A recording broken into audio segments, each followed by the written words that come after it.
writers and barriers. And I thought about this for a long time, and one of the things that I came to understand is that barriers really, for me personally, has been a significant part of my journey here with TAN. And last meeting, there was an experience that sort of triggered more for me when Monique was reading. And she and I have had some really wonderful conversations getting ready for this, and I've enjoyed getting to know her on a different level. But one of the things that was clear was I was seeing her as this very strong, outgoing, powerful person, and yet at the meeting, something got in the way for her when she was reading her own work. And so I thought, barriers. This time in the presentation, it isn't going to be about erotica, because I think we still have some work to do with this group in erotica, but I think barriers are probably something that more of us can relate to. And so I thought, and when Monique and I spoke, she said, fine, I'll do it, I'll partner. And I thought, see, that's how wonderful she is. That she would be willing to talk about this from a very personal perspective, because obviously, in front of all of us, she struggled. And so when she and I met, we then began to talk about what are the things that get in the way for us as authors? What are the things that, in a sense, we get in our own way? And so, as I thought about this, when we get in our own way, it's usually a religious bent or a cultural bent, or we hear grandma's voice in our ears, or maybe mama's voice in our ears. Sometimes it has to do with age or aging, gender. There are just lots of things that are the voices that we hear and we respond to. Monica and I had talked about it several times, and I don't know what happened that particular day. What was said? I thought it was... Let's break it down. What was said? What was said was I was reading a scene from a story that I was writing. And I'm not sure what was said. It was like... Wasn't there kids there? There was a child here, Right. And so the father took her out. But there was nobody in here that couldn't hear it, but for some reason, there was a barrier in me. And I don't know where the barrier came from. I still don't know where the barrier came from, because after I got home and reread it, I was like, huh. And as I said, I don't write things unless they're necessary to move the story forward. So this is a pivotal point in the story that I had to write it. So it's necessary to move the story forward. And I don't normally write sex scenes and things like that, but this scene was necessary. Move the story forward. She's not married to this guy. They're living together. He told her that they were mated. And in her lust for life and loving him, that was okay. But now she wants more. And of course, and he's thinking everything is fine. We're mated. This is my right. This is my bed. This is my woman. This is my house. You know, everything is exactly the way it is, and she's feeling other. You know, but he doesn't have a clue. You know, like, and she's not saying anything. And she's not saying anything because she agreed to what he said before, and you know, he gave her time to think about it. He explained it to her. He gave her time to think about it. He wouldn't move forward with the relationship until she gave him a definite yes. And now that she's done that and the relationship is there, she wants more. She wants more. Of course. And what genre is this? Fantasy. Oh, not fantasy. Are they? What are they? Is this one of your vampire? No, she's not a vampire. He's a shapeshifter, and she's just a regular person. Because when you say sniff the room, I thought, okay, is he about, what is he? Yeah, is he a wolf? Is he He's not a werewolf. He gets shifted to a wolf. No. He's a It can be shapeshifter. considered fantasy or paranormal. Okay. But is it going to be one, like, is it going to be in your second? Is it one of those? No, this is a separate book from that. I mean, barriers are there. I mean, sometimes people call it writer's block. I tend to think that doesn't really exist. It's that you're in your own way and the words aren't coming. The thoughts aren't coming and what's involved. I think, at least in my experience, so often when people read what I write, they believe that I'm writing about myself. And what they don't appreciate is that so often for writers, it is about our imaginations. And it's giving ourselves permission to think outside of our own experience, to imagine something else. Or say, for example, in what Barbara had written, she took herself back to her teenage years, which allowed her to reminisce, to imagine, to rethink, and to create. And it seems that there wasn't something that got in the way of her saying, as a mature person, I shouldn't be writing about this point. She allowed herself to re-experience that, and it was very successful. I know that major barrier is that a lot of times work requires confronting stuff and going to places that we don't want to go to. I think that's a major barrier. You know, it's gonna, forget the reader, it's gonna make me uncomfortable. It's gonna force me to think about stuff, imagine stuff that I'd rather avoid. And the easiest way to avoid it is just not to write. And then sometimes you write, but you don't go there, and you read what you wrote, and it's like, you know it's not it, because there's a place, the character is dealing with stuff at a whole different other level. And as a writer, you're just not prepared to deal with it. And sometimes we just need to grit our teeth, and because writing that's not real isn't fun to read. The avoidance, we call it procrastination. We just don't get to it. Yeah. Other people, how do you deal with procrastination? I think that's the question. We want That's the the answer. $1,000,000 Well, what do you think about what Okay, Andrew well, is that's saying? Andrew is saying, bite the bullet. Yeah. He's saying, you know that this is what you're doing. You know when you're procrastinating, putting off for tomorrow what you feel to do today, but maybe you're not ready to attack it. He's saying, grit your teeth and go for it. Does that resonate with you? And I think one way to do that is do it outside of the work that you're currently trying to create. So if you're writing and this thing is bugging you and it's so heavy and you don't want to deal with it, maybe write freehand. Outside, maybe in a journal, whatever is going on in your head, just write it. And it will feel as if you're not writing it for the current work. So you take some of the tension off, some of the pressure, and you just write it freehand, whatever's going through your head. And after a while, because once you get there, it gets easier to say. And then you can always take some out of this and put it back in the door. I think the words, for me, were very interesting when we think about barriers. And I think also acceptance. But I would say that in my mind, it isn't crass, it isn't vulgar, it is mature, it is different. And so there are different audiences, which is what we're talking about, barriers and audiences. And so different audiences respond to different things. When you were writing the scene, you were thinking about her or him? Who was in your head? This whole scene is from him. He's the main, he's the driving force for the scene. But the feelings you were feeling, I wanted him to be confused because earlier she's putting on her lips and he's saying something to her and he says, and I think that's where you read from the first time. yeah, her lips popped so loud it sounded like a gun had fired. I mean, she is just totally upset with herself today, but he doesn't understand that. He thinks he did a good job last night. They haven't talked today. He did a great job last night, so today, you should be happy. Yeah, I'm happy. You should be happy, but she doesn't happy.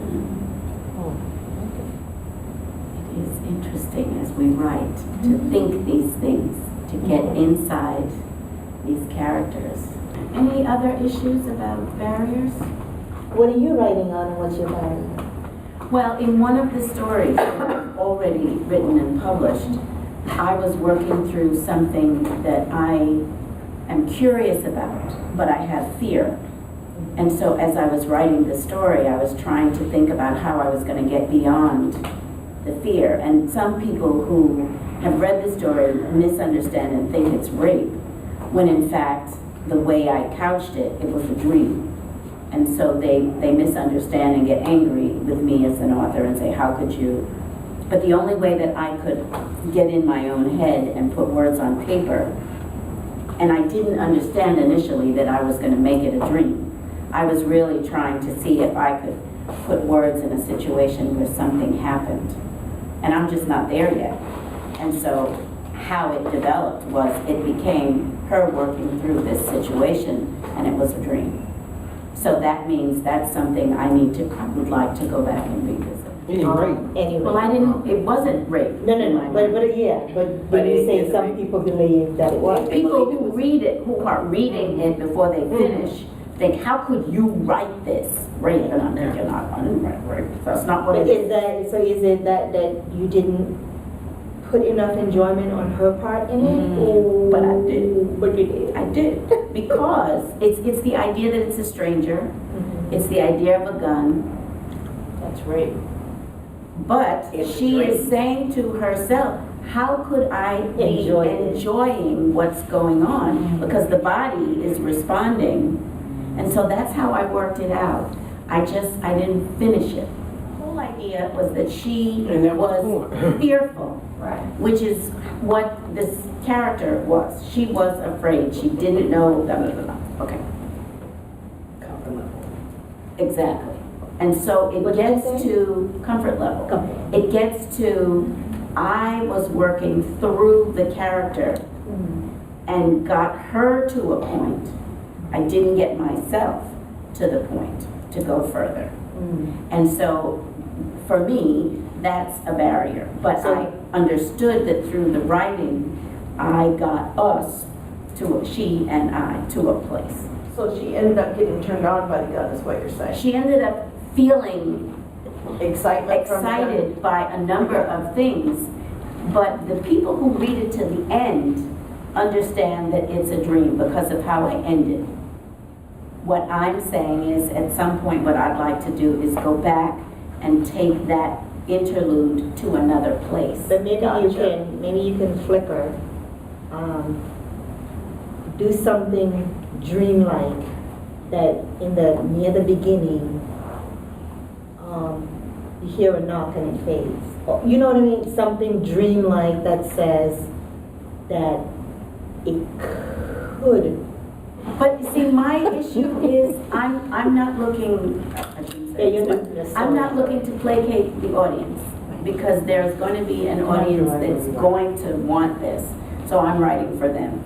So it's more to understand what happened with me as the writer, to say I, because of my own thinking, my own barriers, got to a place, and in order to finish it, I said, here's how she's waking up and she's crying, and he says, that dream again? That's how they know, if they get to the end, that it's a dream. Well, then she needs to go But back and get to the end. I'm saying, as the author, I want to go to the next level and take it. Yeah, so you can always rewrite. Oh, no, I know. I didn't get there yet. That's what I'm saying. When you talk about barriers, I have them too. That I feel that, what? I feel that as I'm struggling with this whole thing, going back and rereading things, that I'm learning as an author, how and why I wrote what I wrote and what I want to do, because the second book is coming. Now, where do your ideas come from? I allow myself to imagine things. Is it like something happens and then you take it further, or? It really, somebody says something, somebody does something, sometimes, you see something, you feel something. Sometimes I felt a real affirmation when I saw some of the 50 Shades, because I had written the Hotel Regency years before that. And so it said to me that I could have some skill in writing that kind of thing, and I felt good about that. Right. But then there are times when I'll see something, hear something, read something and think, well, what if we turned it around? It's like the second book, I want to focus on the man's voice because it's very clear to me that in the first book, I had written from the woman's point of view. And so, as I try to think about what a man would say. So how do you get a man to tell you, or are you doing that? Are you interviewing men, or I talk to men who are willing to talk to me about this, to hear the words that they use. I've begun to read, for example, the lady that did the 50 Shades has now published 2 written from Christian's perspective. So I've read both of those just to Did kind you do a of good job? hear the, well see, I liked the 50 Shades trilogy. I know there are a lot of people that didn't like it. I've read them multiple times because I think there's a fabulous story, the dynamics in it. And so the 2 written from his perspective, for me, are very interesting. Listening to the descriptions of her, of the situations from a man's perspective. Listening to the men that are willing to talk with me, the shyness comes. They don't think of themselves as the brash, slap-happy kinds of guys. And maybe that's coming later as they get more comfortable with me. Plasma alcohol. And you might get a date. They might just plasma. So, you know, it's trying to find the ways to hear the sounds, the voices, the interest, so that when I do it, I can really genuinely capture what a man's voice would sound like, because I want to do that. Is their voice, and you say it's not the slap happy type guys, but do they sound different about sex than women do? Completely different, or is it more of the same? Well, it's that the ones I've spoken with feel a real sense of pressure, that women expect things from them and they aren't always sure what that is. And so they don't feel comfortable to ask. And so they go with what they know that they believe that women want. And sometimes they get rewarded and sometimes not. Yes, slap down. So there's a lot of confusion I'm finding in the males. We as women in some situations don't seem willing to say what we want specifically, to give them the guidance that they need. And so I've been thinking about that as well. And they want the guidance. Yeah, they do. The ones I've spoken with, they do. What does she want? What does she like? You know? Because if you just think about, I wrote about nasty, some people think nasty is a bad thing. I'm embracing nasty because I think it's delightful. You know? What's nasty? Well, it's a frame of mind that says, you know, there are sights and sounds and smells and tastes that lots of people think, ew, ew. Whereas I think, yeah, man. You know, and so I try to capture that in the descriptions because the sights and sounds and tastes and smells are there. And Because some smells are wonderful and some smell turns you off, and you know, if you don't put that in writing, it's not real. And sometimes the smell comes from a whole host of things that we're taught you've got to shower first. But if the spirit moves and you've both been out running, who's to say that's not going to be a fabulous experience?